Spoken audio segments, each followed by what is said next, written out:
নমস্কার, আমি সাগরিকা। আসুন আমরা আজকে গীতা পাঠ নিয়ে বসি।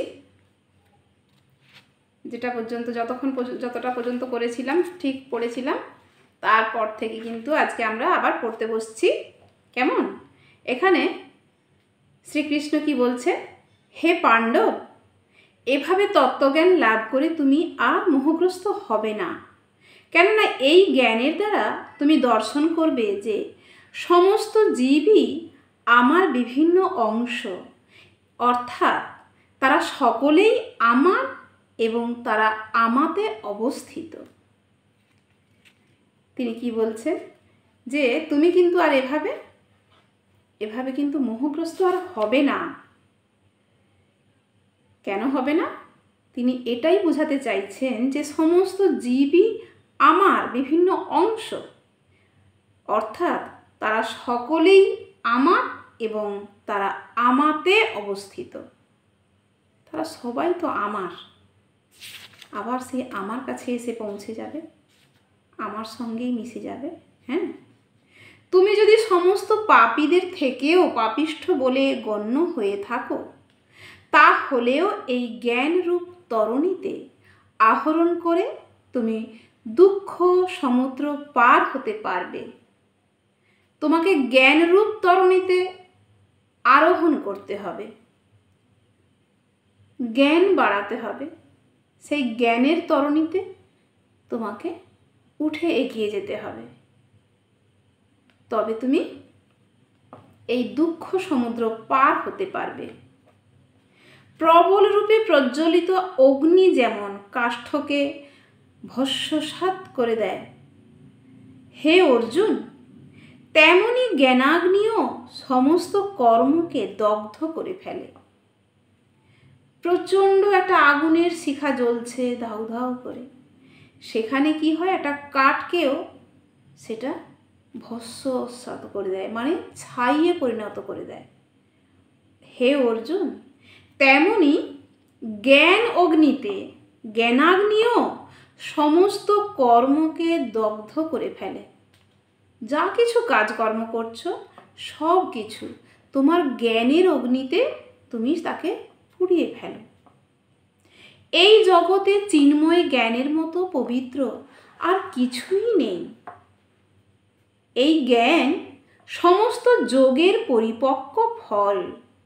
যত রকমের যোগ রয়েছে সেই যোগের পরিপক্ক একটা পুষ্ট একটা ফল, সেটা চিন্ময় জ্ঞান।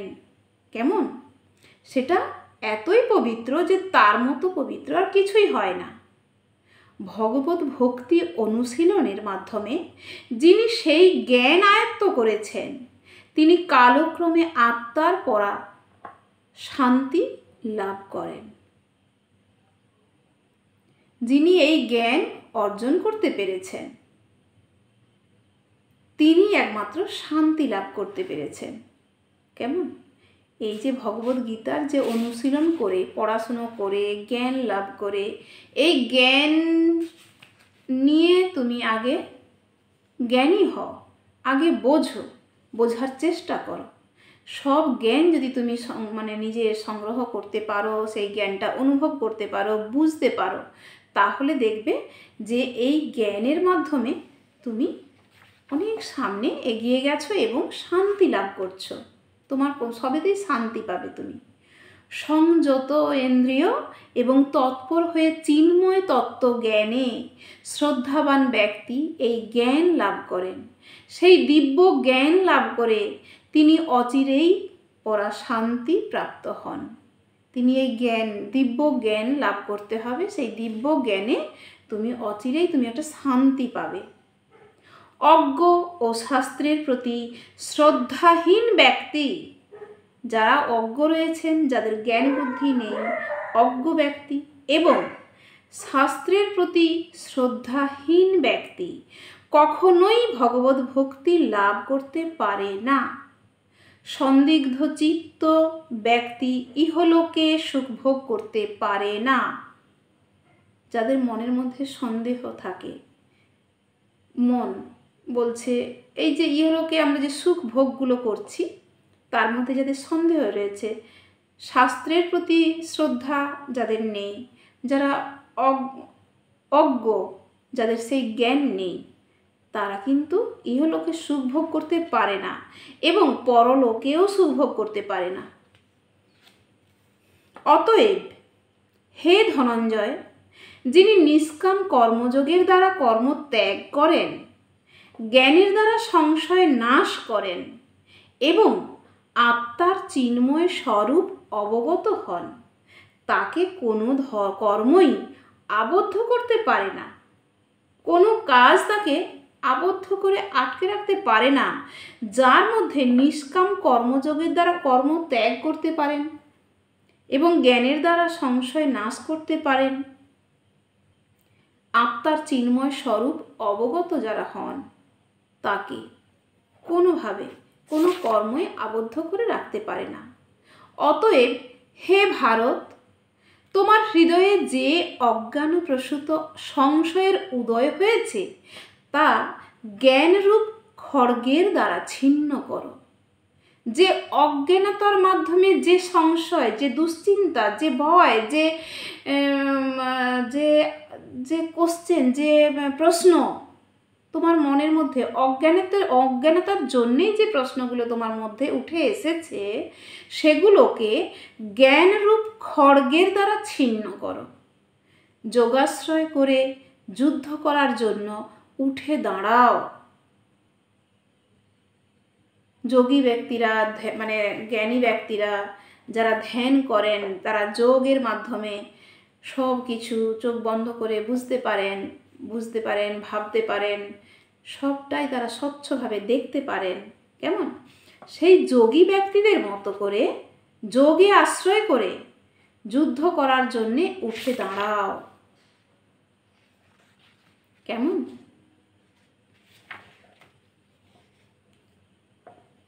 আমরা তারপরে শুরু করছি পঞ্চম অধ্যায়। পঞ্চম অধ্যায়ের প্রথম শ্লোক। আমরা বাংলা অনুবাদগুলোই পড়ছি, কেননা সংস্কৃতের উচ্চারণ বড়ই কঠিন আছে। বোঝানো, পড়া, উচ্চারণ করা এগুলো আমাদের পক্ষে সম্ভব হবে না। আমরা সংস্কৃত এত ভালো জানি না। বাংলায় যেটুকু যা লেখা রয়েছে বাংলায় অনুবাদ করে আমরা সেইটুকুই পড়ছি, বোঝার চেষ্টা করছি। অর্জুন বললেন, প্রথম শ্লোকে কি বলছেন? অর্জুন বললেন, হে শ্রীকৃষ্ণ, প্রথমে তুমি আমাকে কর্ম ত্যাগ করতে বললে এবং তারপর কর্মযোগের অনুষ্ঠান করতে বললে। এই দুটির মধ্যে কোনটি অধিক কল্যাণকর তা সুনিশ্চিতভাবে আমাকে বলো। তুমি প্রথমে আমাকে বললে যে তুমি কর্ম ত্যাগ করো, আবার তুমি বললে যে কর্মযোগের অনুষ্ঠান করতে বললে তুমি। তাহলে এই দুটোর মধ্যে কোনটা অধিক কল্যাণকর, কোনটা সবচেয়ে ভালো হবে, তুমি আমাকে সুনিশ্চিত করে বলো। পরমেশ্বর ভগবান বললেন, কর্মত্যাগ কর্মযোগ উভয়ই মুক্তিদায়ক। কর্মত্যাগ এবং কর্মযোগ উভয়ই মুক্তিদায়ক, কিন্তু এই দুটির মধ্যে কর্মযোগ কর্মসন্ন্যাস থেকে শ্রেয়।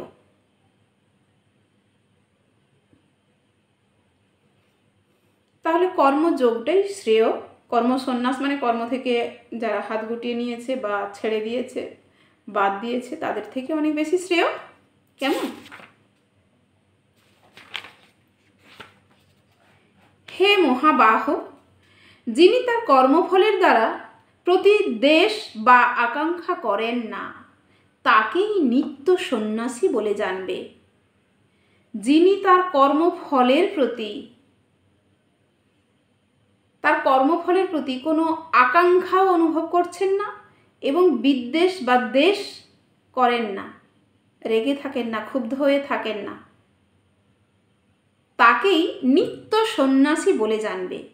এই প্রকার ব্যক্তি দ্বন্দ্বরহিত এবং পরম সুখে কর্মবন্ধন থেকে মুক্তি লাভ করতে পারেন। পরম সুখে কর্মবন্ধন থেকে মুক্তি লাভ করতে পারেন। কারা পারেন?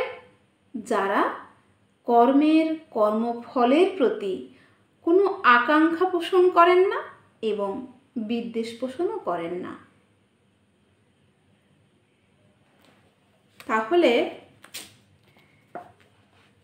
আমরা একটু একটু করে বুঝতে পারছি যে কর্মফলের প্রতি আকাঙ্ক্ষা করা ঠিক। যারা করছে তারা কি, যারা বিদ্বেষ করছে তারা কি, কিভাবে কারা কিভাবে কি করেন, অল্পজ্ঞ ব্যক্তিরাই কেবল সাংখ্যযোগ কর্মযোগকে পৃথক পৃথক পদ্ধতি বলে প্রকাশ করেন। পণ্ডিতেরা তা বলেন না। উভয়ের মধ্যে যে কোনো একটিকে সুষ্ঠুরূপে আচরণ করলে উভয়ের ফলই লাভ হয়। যিনি জানেন সাংখ্যযোগের দ্বারা যে গতি লাভ হয়, কর্মযোগের দ্বারাও সেই গতিপ্রাপ্ত হওয়া যায়, এবং তাই যিনি সাংখ্যযোগ ও কর্মযোগকে এক বলে জানেন তিনি যথার্থ তত্ত্বদ্রষ্টা। হে মহাবাহ, কর্মযোগ ব্যতীত কেবল কর্মত্যাগ রূপ সন্ন্যাস দুঃখজনক, কিন্তু যোগমুক্ত মুনি অচিরেই ব্রহ্মকে লাভ করেন। যোগযুক্ত মুনি অচিরেই ব্রহ্মকে লাভ করেন। যোগযুক্ত জ্ঞানী বিশুদ্ধ বুদ্ধি, বিশুদ্ধ চিত্ত, জিতেন্দ্রিয়, এবং তিনি সমস্ত জীবের অনুরাগ ভাজন হয়ে সমস্ত কর্ম করেও তাতে লিপ্ত হন না।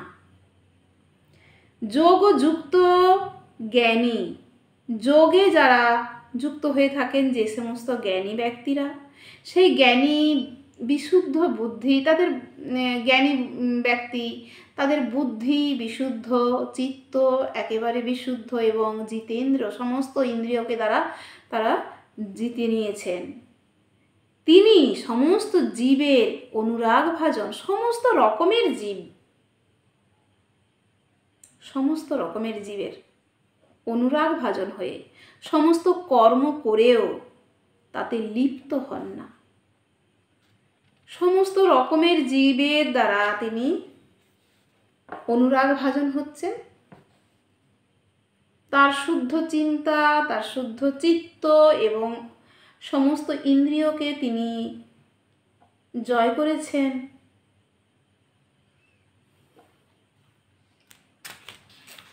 তিনি সমস্ত কর্ম করেও তাতে লিপ্ত হন না। তিনি সব কিছু কাজ করছেন, কিন্তু তার মধ্যে মিশে যাচ্ছেন না, কর্মফলের মধ্যে কোথাও মিশে যাচ্ছেন না।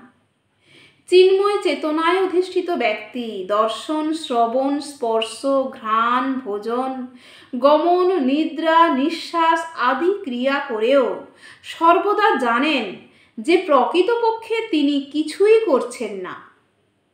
কারণ প্রলাপ, ত্যাগ, গ্রহণ, চক্ষুর উন্মেষ, নিমেষ করার সময় তিনি সব সময় জানেন যে জড় ইন্দ্রিয়গুলি কেবল ইন্দ্রিয়ের বিষয়ে প্রবৃত্ত হয়েছে, তিনি নিজে কিছুই করছেন না।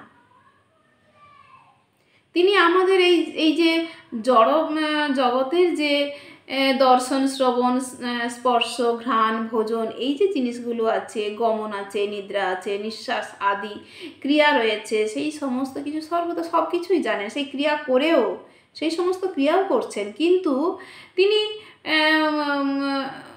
কি বলবো, যে একটা যেন ঘোরে আছেন, যেন তিনি কিছু দেখছেন, কিছু দেখছেন না, শুনছেন কিন্তু তার কানের মধ্যে কিছুই ঢুকছে না। তিনি তাকিয়ে আছেন যেন ঠিক মতো আমাকে দেখছেন না। এই যে অবস্থার মধ্যে যারা থাকেন তারা জ্ঞানী যোগী পুরুষ। তারা ওই যে অর্ধ নিমীলিত চক্ষু, যারা চোখের পাতাটা অর্ধেকটা পড়ে আছে বন্ধ, অর্ধেকটা খোলা, মানে মনে হচ্ছে যে তারা কি ঘুমের মধ্যে আছেন নাকি তারা জেগে আছেন, আমাকে দেখছেন নাকি দেখতে পাচ্ছেন না, আমার কথা কি কিছু কানে তার প্রবেশ করেছে নাকি শুনতে পাচ্ছেন না, এমন অবস্থায় যারা আছেন তারা সব কিছুই করছেন কিন্তু যেন কিছুই করছেন না। তারা যেন ইহ জগতের এই সমস্ত কাজকর্মের মধ্যে যেন ইনভলভ নয়, যেন কিছুই শুনছেন না, কিছুই দেখছেন না, কিছুই করছেন না। তারা কি যোগী পুরুষ। যিনি সমস্ত কর্মের ফল পরমেশ্বর ভগবানকে অর্পণ করে অনাসক্ত হয়ে কর্ম করেন। সমস্ত কর্মের ফল ভগবান পরমেশ্বর ভগবানকে অর্পণ করে অনাসক্ত হয়ে কর্ম করেন। কোনো পাপ তাকে কখনো স্পর্শ করতে পারে না। ঠিক যেমন জল পদ্ম পাতাকে স্পর্শ করতে পারে না। কীরকম? পদ্ম পাতার উপরে জল পড়ে রয়েছে, কিন্তু পাতার গায়ে লাগছে না। আমরা দেখি তো, টলমল করছে জলটা, ঠিক মসৃণভাবে সে এদিক থেকে ওদিক সরে যাচ্ছে। পাতা যেন কিছুই বুঝতে পারছে না যে তার গায়ের উপরে কয়েক ফোঁটা জল রয়েছে, একটা ফোঁটা এদিক থেকে ওদিক যাচ্ছে, আসছে, নড়ছে, চড়ছে। পদ্ম পাতা তাতে কিছুই যায় আসে না। পদ্ম পাতার মতো করে মানে তার কিছুই বুঝতে পারবে না। তাহলে যিনি সমস্ত কর্মের ফল পরমেশ্বর ভগবানকে অর্পণ করেছেন, অনাসক্ত হয়ে কর্ম করেন, কোনো পাপ তাকে কখনো স্পর্শ করতে পারে না। ঠিক যেমন জল পদ্ম পাতাকে স্পর্শ করতে পারে না। সত্যি কথা। আত্মশুদ্ধির জন্য যোগীরা কর্মফলের আসক্তি ত্যাগ করে দেহ, মন, বুদ্ধি, এমনকি ইন্দ্রিয়ের দ্বারাও কর্ম করেন। যোগী ব্যক্তিরা কীরকম করে কর্ম করেন? তাদের দেহ, তাদের মনের চিন্তা ভাবনা, তাদের বুদ্ধির বিকাশ, তাদের ইন্দ্রিয়ের যে কাজকর্ম, সব কিছু দিয়েই তারা সমস্ত কাজকর্ম করে চলেছেন, কিন্তু তার মধ্যে কোনো আসক্তি, আগ্রহ, ইচ্ছা, টান অনুভব করেন না। ঠিক পদ্মপাতার জলের মতো, জল রয়েছে কিন্তু পদ্মপাতার গায়ে লাগছে না। ঠিক তেমন করে যোগী কর্মফল ত্যাগ করে নৈষ্ঠিকই শান্তি লাভ করেন। কিন্তু সকাম কর্মী কর্মফলের প্রতি আসক্ত হয়ে কর্ম করার ফলে কর্মের বন্ধনে আবদ্ধ হন। সকাম কর্মী কর্মফলের প্রতি আসক্ত হয়ে কর্ম করার ফলে কর্মের বন্ধনে আবদ্ধ হন।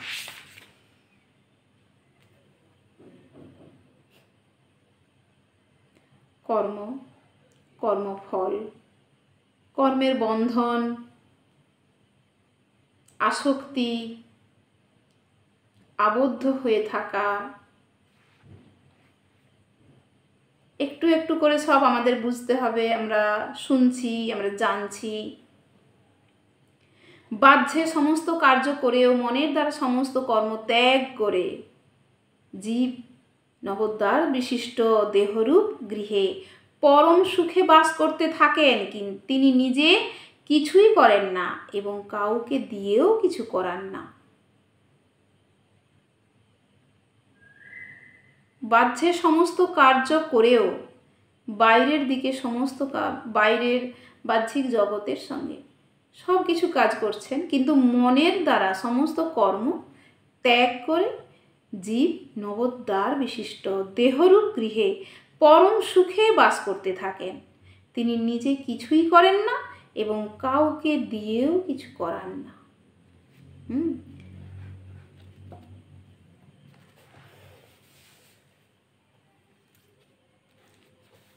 এই ভগবদ্গীতা, এই যে আলোচনা, শ্রীকৃষ্ণের যে কথা, তার যে জ্ঞান, তার যে এই সমস্ত শিক্ষা, যিনি মানুষকে সবাইকে দিয়ে যেতে চেয়েছেন, মানুষের মধ্যে এই জ্ঞান বিতরণ করতে চেয়েছেন, সেই জ্ঞান আজ থেকে কত বছর আগে ভাবুন তো, কত কত কত কত যুগ আগে এইসব জ্ঞান তিনি অর্জুনকে বলে গেছেন।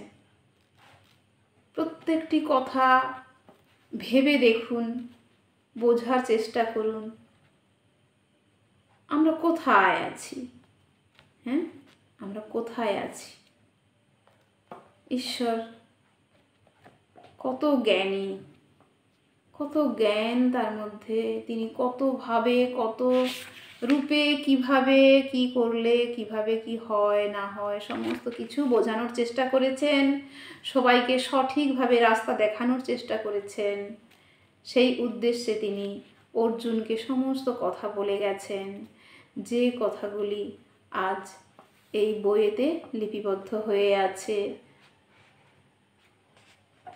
যোগী মহাপুরুষদের মাধ্যম দিয়ে আমাদের সেই বংশ পরম্পরায় সেই আসছে, আমরা পড়ছি, আমরা জানছি, জানার চেষ্টাটুকু করছি।